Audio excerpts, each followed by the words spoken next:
ভাবনামুখের আরেক এপিসোডে আপনাদের সবাইকে স্বাগত। ইন্ডিয়ান র্যাগিং, আমি আমেরিকান র্যাগিং বলছি না, কারণ সেখানে গুলিও চলে। রাশিয়ান বলছি না, সেখানে আরও কিছু হতে পারে, তারা সোর্ড নিয়ে বেরিয়ে একে অন্যকে কাটতে পারে। কিন্তু আমাদের দেশের স্টুডেন্টরা কলেজে র্যাগিং করবে না তো কী করবে?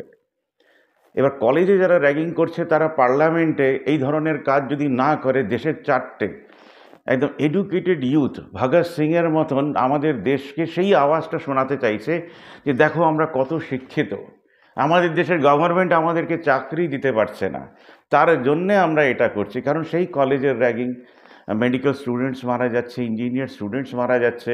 আমারও এক বন্ধু বিহারে, তার বাবা ডক্টরের, মানে ডক্টর বাবার কথাতে সে চেয়েছিল আর্টস, তাকে করা হলো, তাকে ডক্টরই হতে হবে, কারণ ডক্টর বাবার ডক্টর ছেলে না হলে মানায়? বলুন, বাড়িতে দুটো ডক্টর থাকবে, পেশেন্টদের লাইন থাকবে, বড়লোক হতেই থাকবেন। বড়লোক হওয়া ছাড়া ওপর লেভেলের কিছু মানুষের হাতে কাজ নেই। আর মিডল ক্লাসের হচ্ছে শুধু কমপ্লেন করে যাও, কাঁদতে থাকো সারাটা জীবন, এছাড়া কোনো কাজ নেই। আমাদের দেশে সাংবাদিকদের হাতেও কোনো কাজ না থাকাতে যারা চাকরি করছেন তারা তাদেরই কথা শোনেন, যাদের বাবা মারা কোনো সময় র্যাগিংয়ের সঙ্গে যুক্ত ছিলেন। তো তারা যা বলেন তাদের বাধ্য হয়ে করতে হয়, কারণ পয়সার জন্যে তাদের বাঁচতে হয়।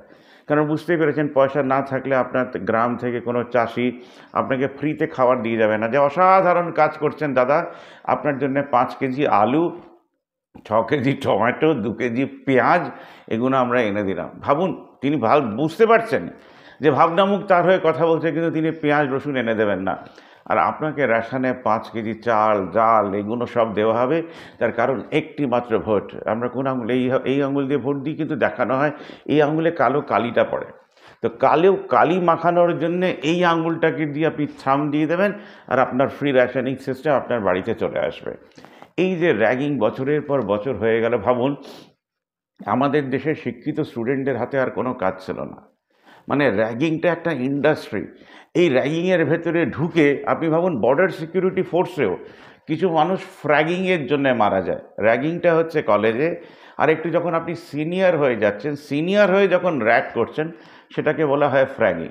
ভারতবর্ষের বিখ্যাত ফ্র্যাগিং যেমন বর্ডার সিকিউরিটি ফোর্সে হয়, আর্মির ভেতরে হয়, জুনিয়ররা সিনিয়রদেরকে গুলি করে মেরে দেয়। আমেরিকায় যখন শোনেন যে রেস্টুরেন্টে ঢুকে কিছু মানুষ গুলি করে মেরে দিল, আপনি ভাবেন আহা কী দুঃখের দেশ, চারিদিকে পিস্তল পাওয়া যায়। তার কারণ হচ্ছে সেখানকার ডেমোক্রেসি জানে যে আমাদের দেশের কীরকম তৈরি করেছে, মানে গালাগাল দিতে পারছি না, তো সেই জন্যে তারা রাইফেল বিক্রি করেন, যে আমরা যেহেতু এরকম ক্রিমিনালস তৈরি করেছি, তাহলে একটা ক্রিমিনাল আর একটা ক্রিমিনালকে গুলি মারতেই পারে। কিন্তু আমাদের দেশ বেদান্তর দেশ, মালা জপেই যাচ্ছে, ধ্যানে মগ্ন হয়েই যাচ্ছে, যোগা শিখিয়েই যাচ্ছে। যোগা শেখালে মাথার খোপরিটা পরিষ্কার হয় না, বাদ বাকি সব পরিষ্কার হয়ে যেতে পারে। কিন্তু যেহেতু খোপরিটা পরিষ্কার হয় না, তাই বিশ্ববিখ্যাত আমাদের দেশে যে ইউনিভার্সিটিগুলো নেই, 500-র ভেতরেও নাকি পড়ে না, সব বাইরের দেশে পড়ে। যেরকম বিশ্ববিখ্যাত বেদান্তর দেশে 1 লক্ষ মানুষ যজ্ঞ করিবেন দেশের ভালো চেয়ে। ভাবুন, তারা এখনও এমন কোনো কাজ করতে পারেননি যাতে দেশের ভালো হয়, তাই গরিবি বাড়ছে। আমাদের দেশের মিনিস্টাররা যেহেতু কিছুই জানেন না, পার্লামেন্টে অ্যাটাক হলো এতগুলো শিক্ষিত মানুষকে নিয়ে, আমি ভাবলাম তাদেরকে পাশে বসিয়ে হোম মিনিস্টার কিছু বক্তব্য রাখবেন। হলোটা কি, 15 জনের সাংসদ পদ চলে গেল, তাতেও শোনা গেল একজন নাকি তিনি প্রেজেন্টই ছিলেন না। ইন্ডিয়ান ডেমোক্রেসি হাসায়, ইন্ডিয়ান ডেমোক্রেসি কাঁদায়, আর ইন্ডিয়ান ডেমোক্রেসি ইন্ডিয়ানসদের কাজে লাগবে কিনা জানা নেই। তবে প্রেসিডেন্ট, প্রাইম মিনিস্টার, হোম মিনিস্টারদের বিশাল কাজে লাগবে। এখন ইন্ডিয়ানের নামে গ্যাসের লাইনে আপনাকে দাঁড় করানো হচ্ছে যে আপনার বায়োমেট্রিক হবে। এরপরে আরও কিছুর জন্য অপেক্ষা করুন, যে আপনাকে লাইনে দাঁড়িয়ে প্রমাণ করতে হবে আপনি গণতান্ত্রিক দেশের কিছু না করা নাগরিক। এই কিছু না করা নাগরিকদের জন্য বলা হচ্ছে যে আমাদের দেশে সব কিছুর জন্য নাগরিকরা দায়ী। আপনি কতটা দায়ী এই র্যাগিংয়ের জন্যে? যাদবপুরকে আশা করি ভুলে যাননি। গভর্নমেন্ট তার মতন অ্যাকশান নিতেও পারে, নাও নিতে পারে। আমাদের কোর্ট তাদের মতন অ্যাকশান নিতে পারে, নাও নিতে পারে। আমাদের দেশের পুলিশ সারা জীবন ঘুমিয়েও থাকতে পারে, কারণ সারা জীবন ক্রিমিনালদের অপেক্ষা করছে। কোনো পদ্মশ্রীর অপেক্ষা করছে না যে তাকে এনে পুলিশ স্টেশনে 1 মাস বসিয়ে আমরা দেশ চালানো, সেই পুলিশ স্টেশন, সেই পাড়াটা চালানোর চেষ্টা করব। আমাদের দেশে বিশ্ববিখ্যাত শিক্ষিত মানুষেরা পুলিশের ড্রেস পরে ক্রিমিনালদের অপেক্ষায় আছে কখন একটা ক্রাইম হবে। আমাদের দেশ এই দেশের মানুষদেরকে নিয়ে এইভাবে একদম হাতে করে প্রদীপ জ্বালিয়ে পুজো করতে করতে এগিয়ে যাবে। আর একদিকে হবে র্যাগিং, যার সম্বন্ধে কারোর কোনো আইডিয়া নেই। যদি কোনো প্রাইম মিনিস্টার, চিফ মিনিস্টারকে বলা হয় 5 মিনিট এটা নিয়ে বলুন, তিনি কাঁদতে থাকবেন, কারণ মুখ থেকে কোনো শব্দ বেরোবে না। এই নিয়ে 75 বছরে কেউ মুখ খোলেনি, নেক্সট 75 বছরেও কেউ মুখ খুলতে পারবেন না। আজকের মতন এতটাই। এনজয়, কোনটাকে এনজয় করবেন সেটা আপনারা ঠিক করবেন। আমরা তার এগেনস্টে, এই র্যাগিং অ্যান্ড ফ্র্যাগিংয়ের এগেনস্টে একটুখানি মুখ খুললাম। বাদ বাকি আপনারা কমেন্টের মাধ্যমে ইউটিউবে ঢুকে যদি কিছু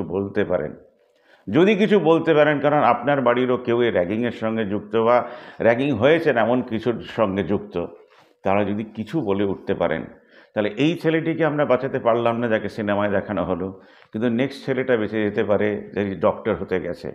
সেই ডক্টরদের হাত থেকে বেঁচে যেতে পারে যারা পরে গিয়ে মানুষকেও মারবে। কি যায় আসে, আমাদের দেশে সব কিছু চলতা হয়। মহামিত্র পাসওয়ার্ড দিয়ে দিচ্ছেন, সেখান থেকে কে কোয়েশ্চেন করছে, কি যায় আসছে। কিন্তু সবের ওপরে একটা ভুল মহামিত্র করেছেন, বাদ বাকি আমি যদি সব ঠিকও ধরে নিই, টাকা নিয়েছেন কি নেয়নি is beside the question was important কিনা। কিন্তু ইন্ডিয়ান এমপির পাসওয়ার্ড সেটা কারোর কাছে যায়, এটা ব্রিচ অফ কন্ট্রাক্ট। সেখানে কোথাও লেখা থাক বা না থাক, আমি আমার গুগলের পাসওয়ার্ডই আপনাকে দেব না, আপনি অন্য কাউকে কিভাবে দিতে পারেন। আজকের মতন এতটাই। আমি নরেশ জৈন, আমাকে শোনার জন্যে অনেক অনেক ধন্যবাদ।